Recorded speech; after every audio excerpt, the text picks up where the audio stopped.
Alors on est arrivé au port de Mentawai, du nord de Mentawai.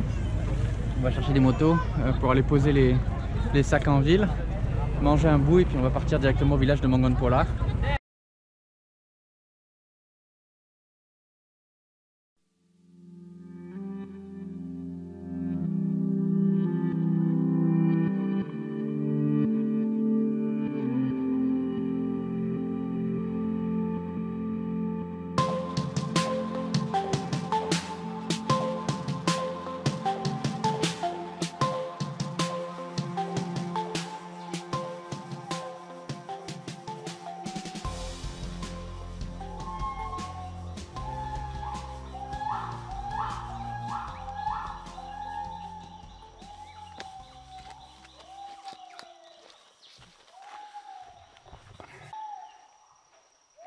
Bonjour à tous, regardez devant moi.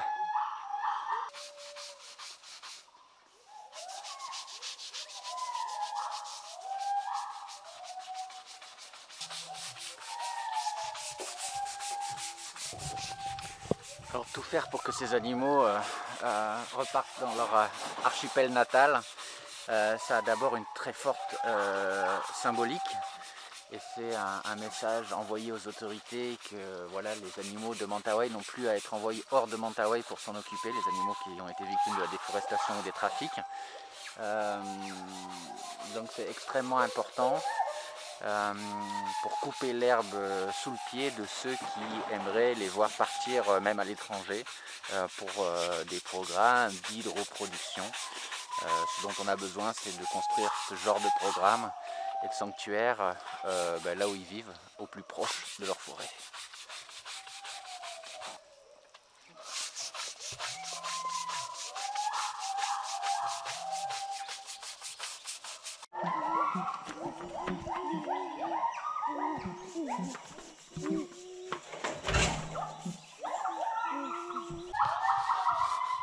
Et vous le voyez, l'un des problèmes avec Dihora, c'est qu'elle passe beaucoup de temps au sol. Et ça, pour imaginer pouvoir la relâcher un jour, c'est compliqué.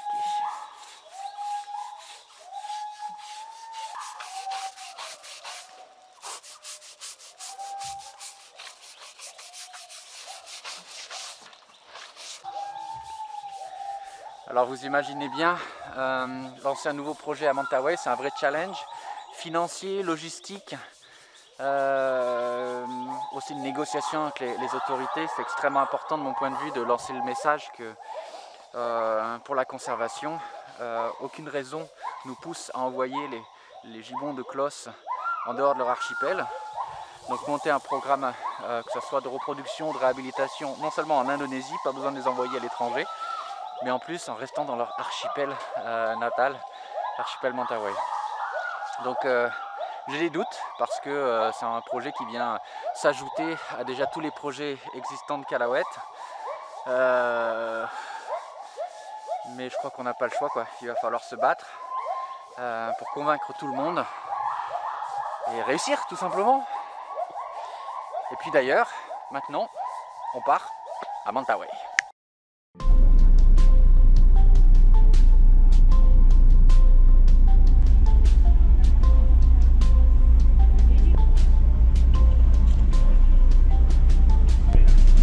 On met à peu près 3 heures pour arriver sur l'île de Siberut, au nord de l'île de Siberut, là où on s'installe.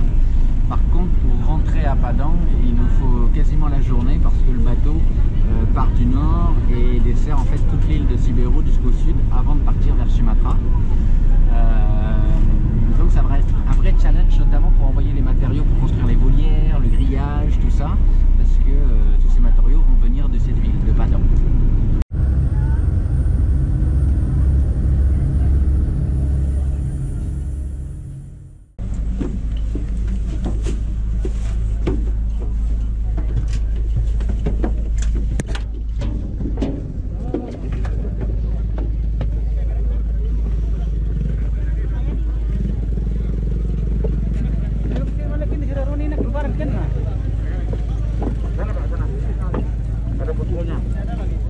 Yuk. Oke. Yuk.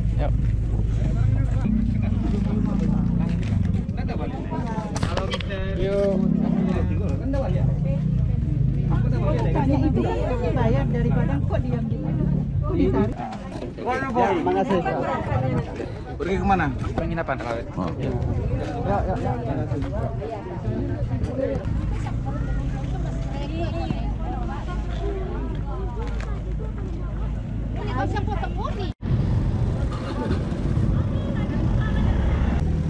Alors on est arrivé au port de Mentawai, du nord de Mentawai. On va chercher des motos pour aller poser les sacs en ville, manger un bout et puis on va partir directement au village de Mangonpola pour que Nanda rencontre d'abord Pamaron, celui qui nous a vendu les terrains. Et puis il est ici pour voir le chef du village, les autorités, pour qu'il puisse commencer à travailler.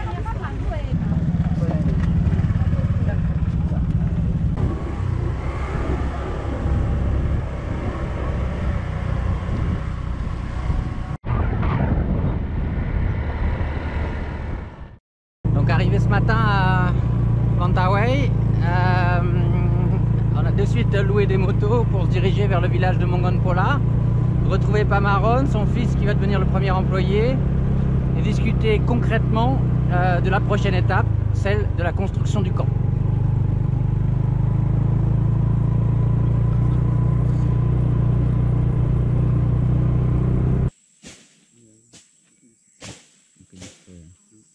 Kalau jacuzzi sebelah mana? Jacuzzinya di sungai di bawah.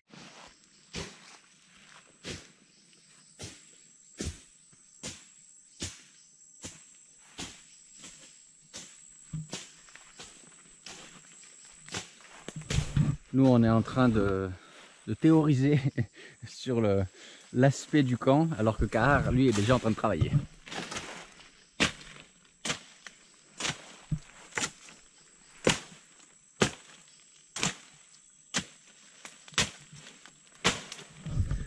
Et ça, je peux vous dire que c'est de la machette. Hein. Le camp va être au sommet de la colline, sur l'un des points les plus élevés. C'est là aussi où on va stocker l'eau et par gravité, on va pouvoir amener l'eau jusqu'à toutes les volières. Sauf qu'à un moment donné, il faut bien remplir les citernes. Donc là, on descend sur le petit ruisseau le plus proche du site de construction. Pour voir où exactement on va faire une sorte de petit barrage pour installer la pompe et pouvoir comme ça tous les soirs remplir les citernes pour les utiliser pendant la journée pour nettoyer les volières.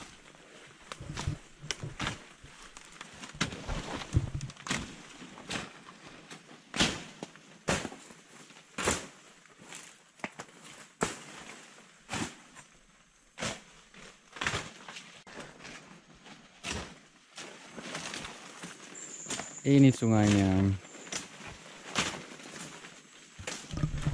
Donc à ma droite, il y a le petit ruisseau. C'est ce qui nous intéresse. Donc le débit reste faible. C'est pour ça qu'on va devoir faire une sorte de petit barrage. Hop, je vous montre ça. Voilà. Oh, il y a même un crabe, regardez. Hop.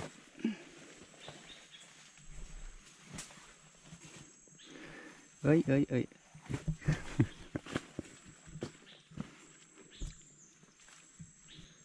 Donc c'est dans ce petit ruisseau là qu'on va faire une sorte de petit barrage, simplement pour faire une retenue, avoir au moins 3-4 mètres cubes d'eau en permanence, voire un peu plus, pour pouvoir pomper cette eau là et l'envoyer en haut de la colline. Jaraknya berapa meter dari sini, Fer?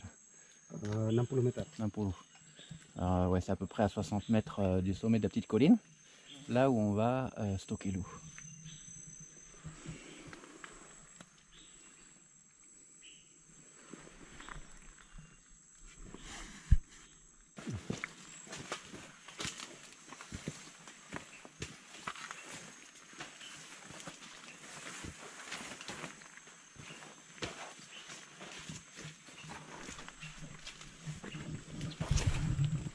Là on recherche l'endroit idéal en fait pour faire le petit barrage.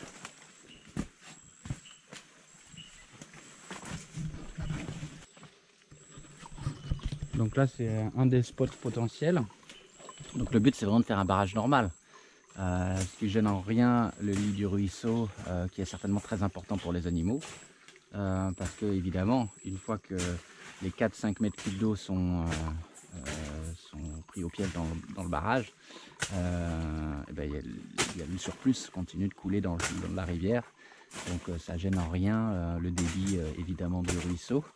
Mais on a comme ça une retenue de 4 à 5 mètres cubes.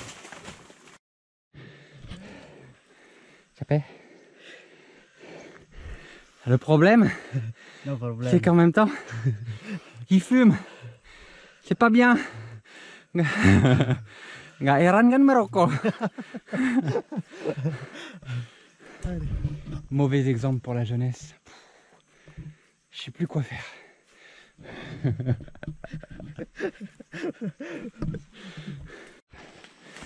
Donc voilà pour cette petite vidéo à Mantawai. Et je vous promets que la prochaine vidéo, si tout va bien, eh bien je vous montrerai le premier camp, les premières infrastructures. Et on y passera aussi notre première nuit. Merci beaucoup pour votre soutien. J'ai vraiment hâte de recevoir les premiers singes ici pour leur rendre la liberté dans leur archipel natal. Et donc un grand merci pour votre soutien. On se retrouve lundi prochain. Ciao, merci.